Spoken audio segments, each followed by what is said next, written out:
Tutok na sa paghahanap ng bangkay ang rescuers sa nangyaring landslide sa Barangay Masara, Maco, Davao de Oro.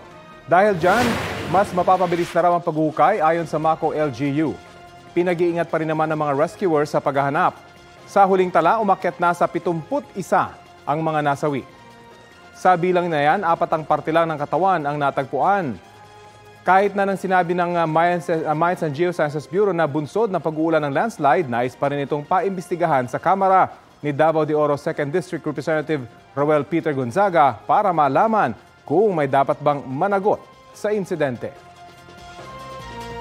Kinailangan munang ilibing ang ilang bangkay na na-recover matapos matabunan ng gumuhong lupa sa Maco, Davao de Oro. At live mula sa bayan ng Mawab, may ulat on the spot si Argel Relator ng GMA Regional TV1 Mindanao. Argel? Connie, 17 bangkay na nahukay mula sa Ground Zero sa Barangay Masara ang nakatakdang pansamantalang ililibing ngayong araw.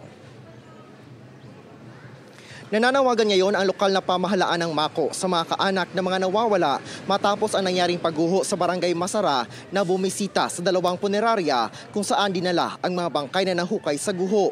Sa pinakahuling tala, may 17 kasing mga bangkay ang hindi pa nakikilala dahil negatibo ang mga itong makilala ng mga kaanak na pumunta.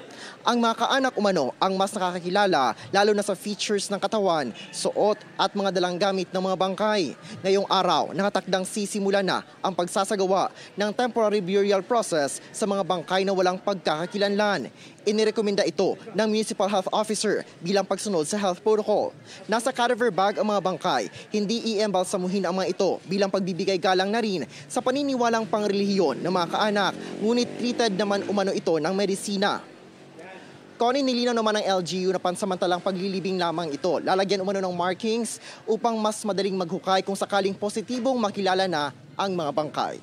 Connie. Maraming salamat, Argel Relator ng GMA Regional TV1 Mindanao.